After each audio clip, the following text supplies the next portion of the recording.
All right. So this is going to be our interview with Safe Space, and you have been hearing that it is completely youth-driven, youth-led. So this is why I am talking to the youth. You guys want to wave? Okay, awesome. So what does it mean? Why is the youth voice important? What does youth-led, youth-driven mean to you guys?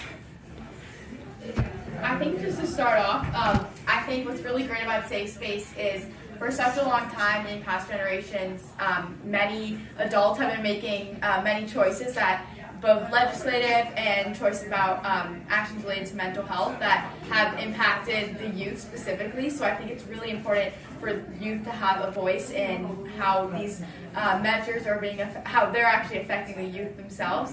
And I also think it's just a really impactful movement that's definitely going to impact the future as well. What do you guys think? Yeah, I mean, what we always say is we know best what each other and like what other youth goes through, and so we should be the ones advocating on behalf of ourselves. We should be the ones having our voices amplified, and we want legislators, we want educators, we want professionals in the world of mental health. We want them to hear our voices, hear our input, hear our experiences, and start making those decisions on behalf of us with a more educated lens. I also think that a lot of mental health problems can start when you're young, and so it's important to help that early on as opposed to waiting until you're older. And so creating those like coping mechanisms and like relationships that you can get help when you need it is important early on. And the people who are experiencing that are the teens and the people like middle school and stuff, and we're the people who just experienced that and or are currently experiencing that. And like when you're making decisions about a certain group of people, you should have those people represented. Yeah. And adding on to that a little bit, I think adults, since they're not youth in the present day, there are a lot of blind spots for them in terms of what we need to, like what kind of support we need, what kind of help we need, and what would be most effective to helping us. So again, like what the others said, advocacy in terms of our youth perspective is super crucial to make sure that this gap is addressed. Yeah.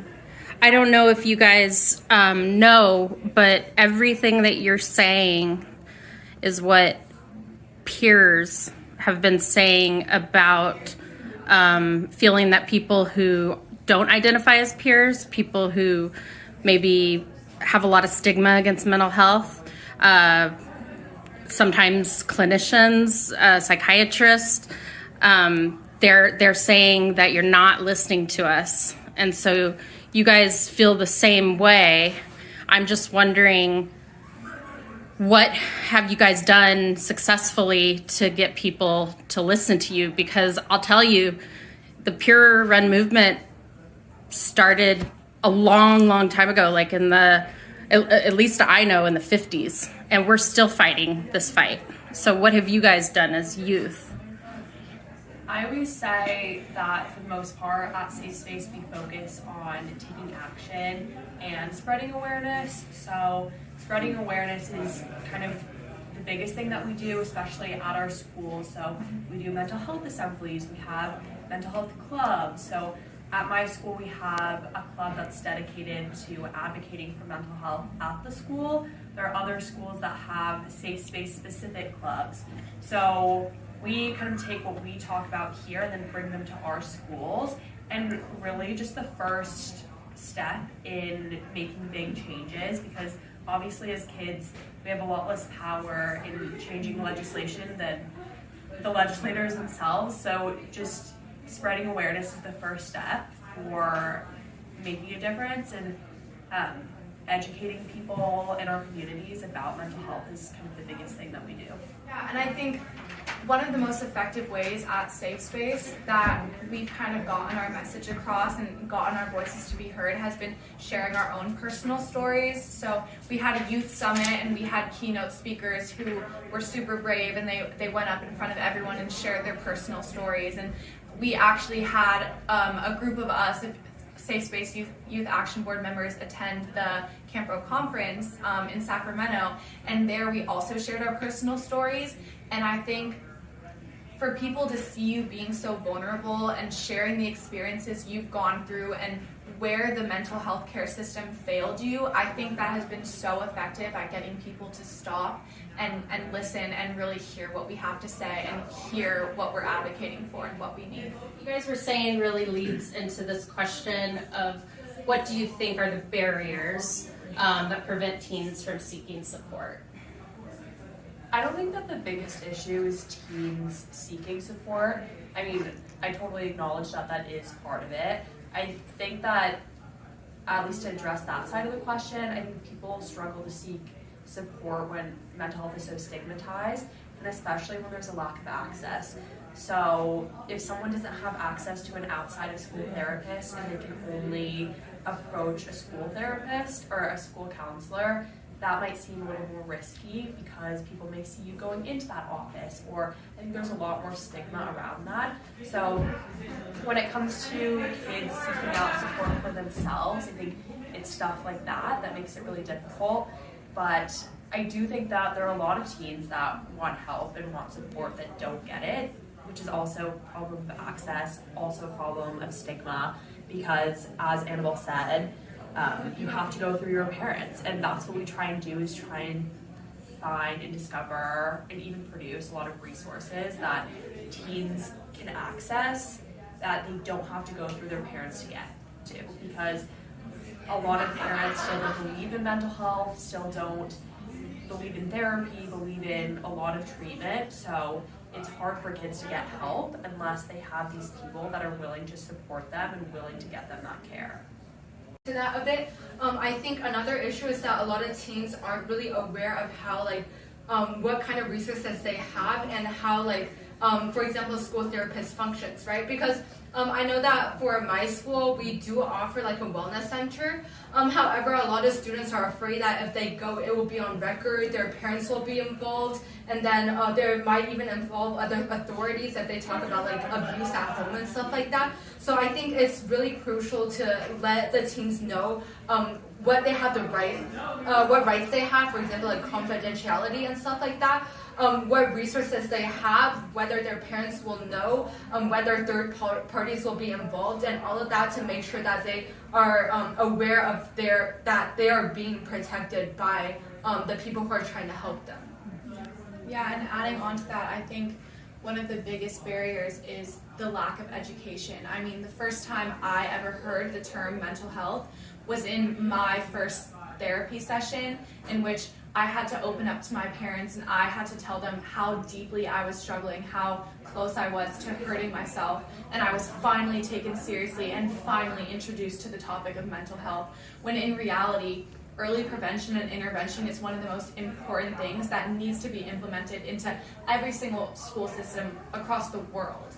The earlier kids are introduced to mental health, the less stigmatized it will be, and the more comfortable they will be starting these conversations. If mental health is already a normalized conversation from a young age, kids like kindergartners, first graders are checking in on each other's mental health, then as they grow up, their journey, their process of reaching out and asking for help will be so much easier than how it has been for us teenagers and all of the generations that have come before us. Something we really try to do at Safe Space is target the generational misconceptions about mental health, and that's a big reason why we focus on leading the conversation, because obviously a lot of mental health misconceptions come from the fact that mental health, the idea of it and the education behind it is always changing and more people are getting educated, but a big issue that comes with that is when you're raised in a household with certain mental health, with certain types of mental health stigma, it's really hard to speak out and again feel less lonely, feel like you're less of a burden. So something we do a lot at Safe Space is have parent panels. So we will go to different schools and we'll talk with groups of parents of how to identify the difference between normal teenage behavior and mental health issues, and also just destigmatize the conversation of mental health, because it really surrounds around who the role models you're seeking are, such as like counselors, which many schools will have like one counselor for 400 students, which again adds to the inaccessibility side of it.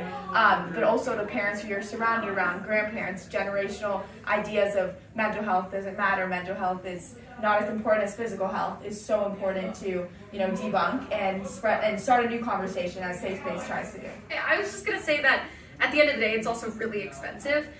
You have to go through like the maze of trying to find insurance that covers it, or like therapists that are covered by your insurance, and if not, like paying for it out of pocket.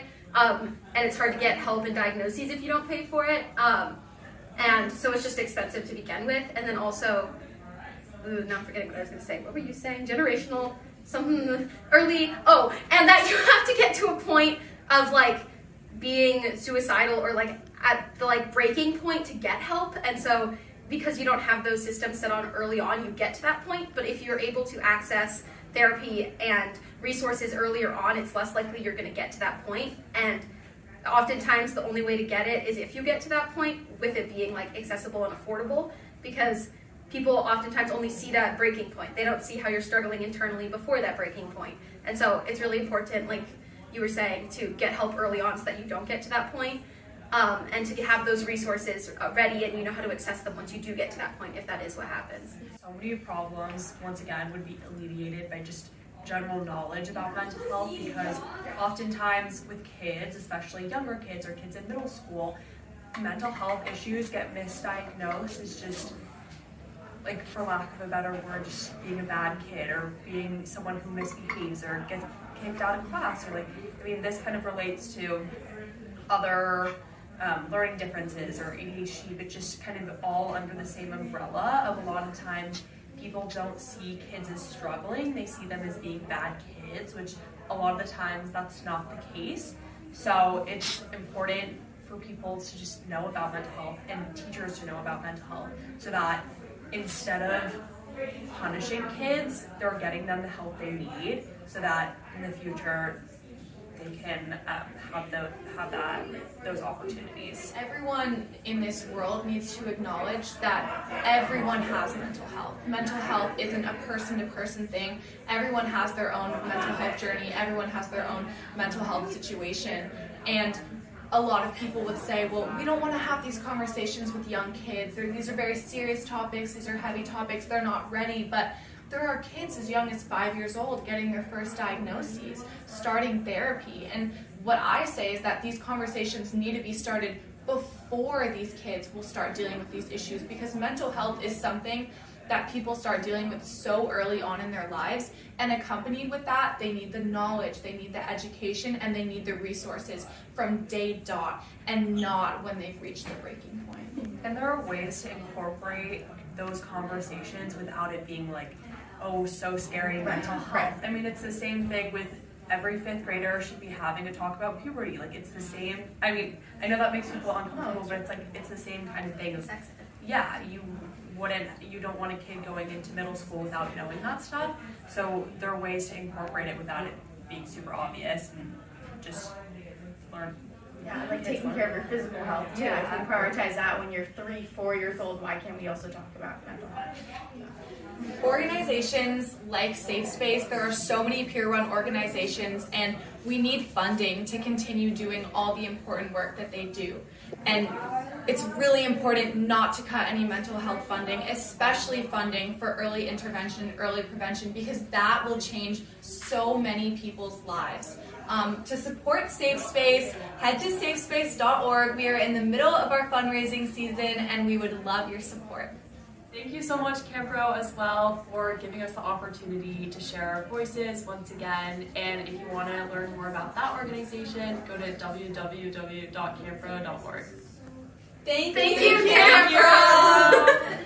And we really want to emphasize that all the peer-to-peer run organizations such as CAMHPRO are really here to empower our voices and spread the idea that even if you don't have lived experiences or you do, peer-to-peer support is so important, and it's important to not only be there for your peers, but create a space where they're able to share how they feel so we can change the conversation about mental health. My name is Kayla. I use she, her pronouns, and I'm a senior in high school.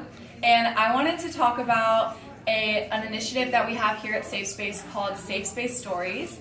It's a multimedia platform where we amplify youth voices and encourage youth to tell their stories. So we have an art gallery where we take submissions by teens. This includes music, poetry, visual art. We also have a blog where we have 5-minute reads where we have multiple Safe Space Youth Action Board members where they have shared their lived experiences and their mental health stories. And then we also have our Safe Space Stories podcast. Each episode is about a different topic and its intersection with mental health. The episode that we're filming this month is mental health and culture. We bring in experienced professionals and Youth Action Board members to talk about their experiences, their opinions. So go listen to us, check us out at safespacestories.org. Thank you.